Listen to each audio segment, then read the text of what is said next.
So I hear you may be teaching an online course for the Miami Regionals. Congratulations and welcome. I'd like to show you around a typical eCampus course. This is the home page. It's the first page you'll see when you open any eCampus course. The idea is to maintain some consistency for the students and ensure the first thing they see is always familiar.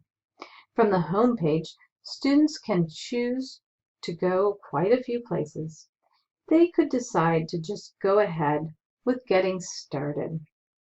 This will take them to the course's syllabus page. Students can also use the home page to easily locate their instructor's contact information. And since it's in the same place for all their online courses, there's no excuses.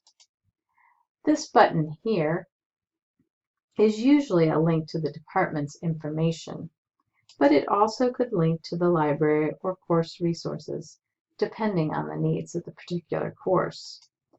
Students may choose to check out the Online Essentials, which is a treasure trove of information. There is a link to the Miami Student Handbook and information about seeking accommodations for a course. There are Canvas how-to guides, information on creating a technology success plan, and even netiquette guidelines, just to name a few. There are also on-demand trainings for everything from how to avoid plagiarism to how to be an effective online student. You may even decide it's worth checking out either for yourself or to point your students to specific items. Below, these are the module buttons. They let students quickly navigate to the start of any module in the course. But the home page isn't the only way to navigate your way around an eCampus course. Over there in the left-hand navigation, you can hide or show navigation menu by clicking these three little lines up here. All Canvas courses start with Home at the top of the navigation. Then most have announcements. If an item in the navigation is grayed out, that usually means it's not accessible by the students, but there are a few exceptions, announcements being one. It will be grayed out if you don't have any announcements, and will change once you do. Next is the syllabus page, followed by the modules. We'll circle back to these. Grades is just that. It's the grade book for the course. It can be a pretty useful tool, but that will all be covered in a different lesson. The People tab lists all the people enrolled in the course. You can come here to view an individual's course access information and to manage any groups you may need for the course. Conferences and WebEx are two options you or your students can use for real-time video chats. The Collaborations tab provides space for your students to work together on shared projects and documents, either synchronous or asynchronous.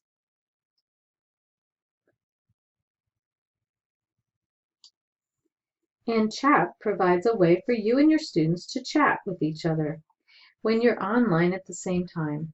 Just one thing to keep in mind, anything you post in the chat stays visible to all members of the course, so chat would not be a good option for a private conversation.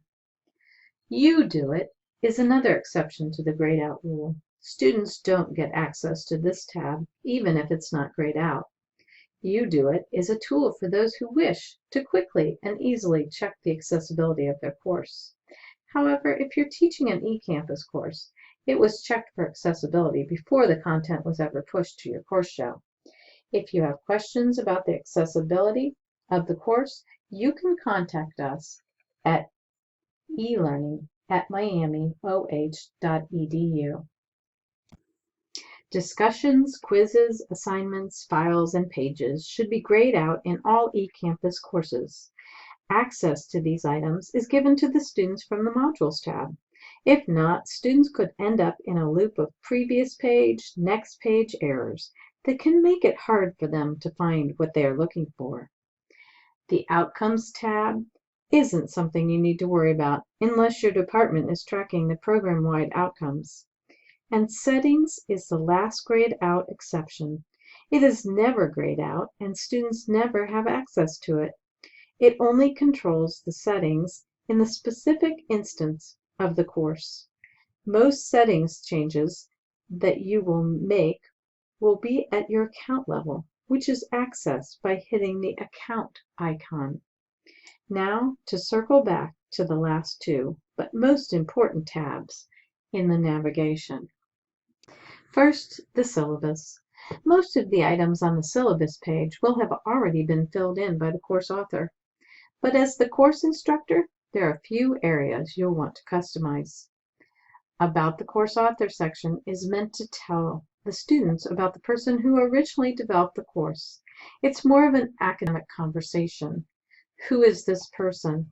What background, experiences, education makes them an expert in the field? As a student, why should I trust what this person says about the subject matter? You'll want to leave this section in the syllabus, just as a student FYI. However, if the course author has their contact information on here, you'll want to remove it so the students don't mistakenly contact the wrong person. The About the Instructor section, you will want to edit it.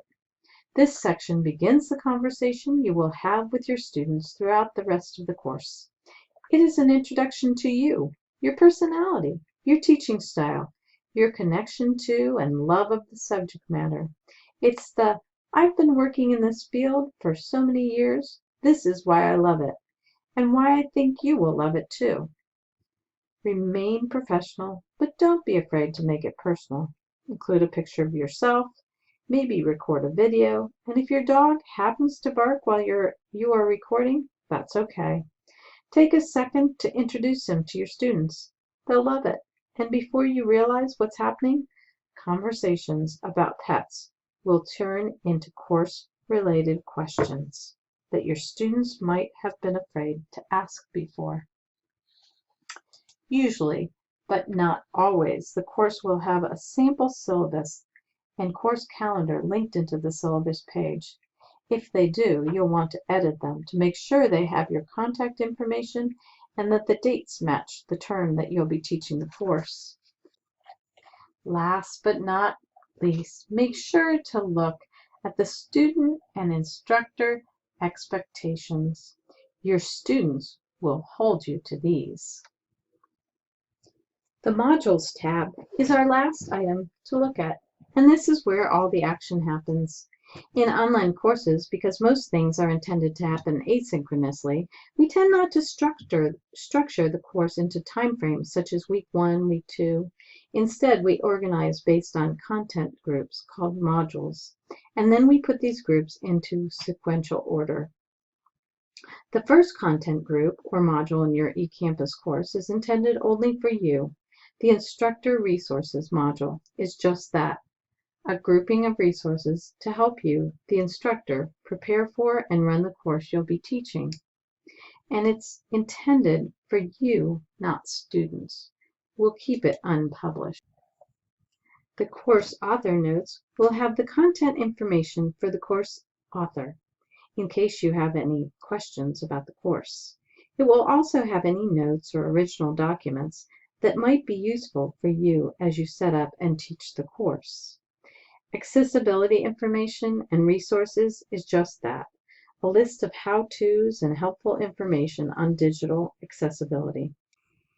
There will be things in the course you will need to edit, such as instructor content information and assignment due dates. However, there may be other things that you would like to edit. The course Alterations page goes over the types of things you can edit on your own and the types of things you'll need to consult with either the course author or regional eCampus before editing.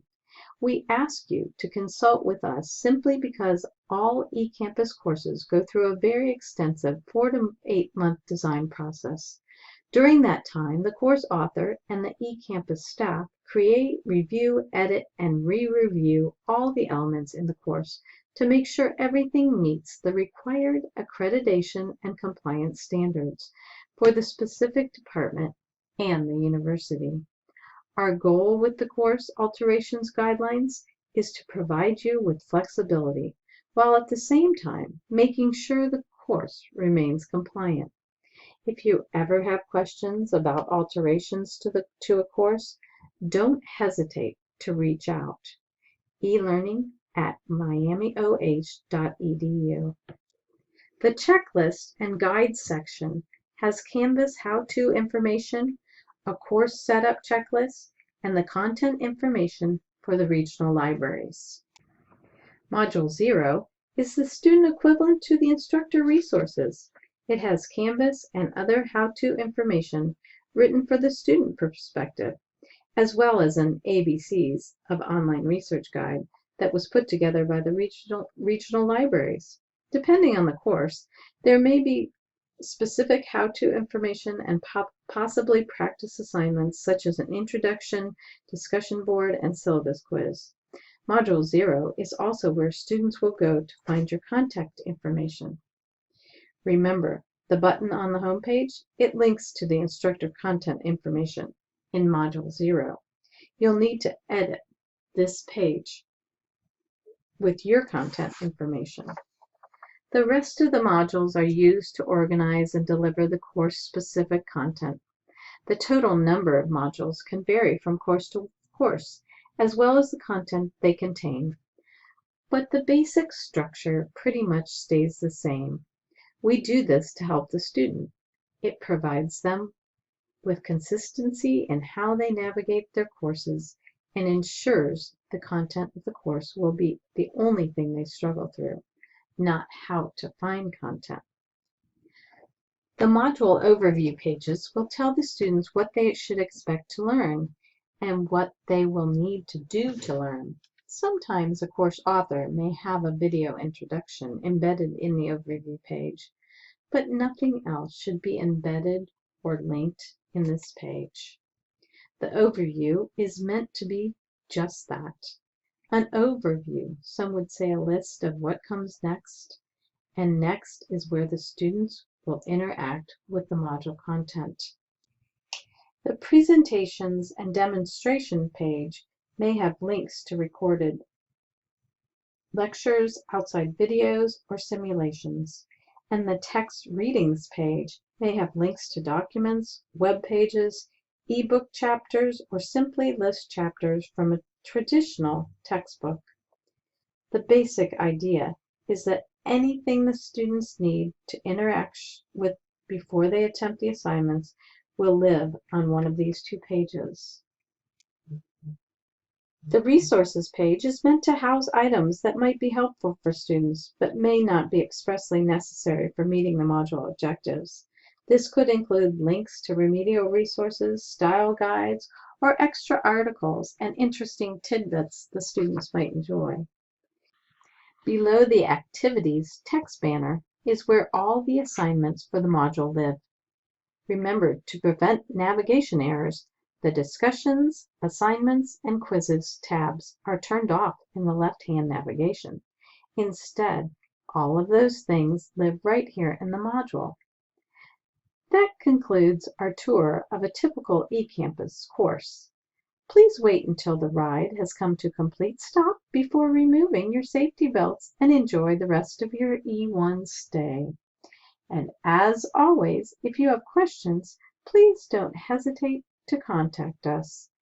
elearning@miamioh.edu.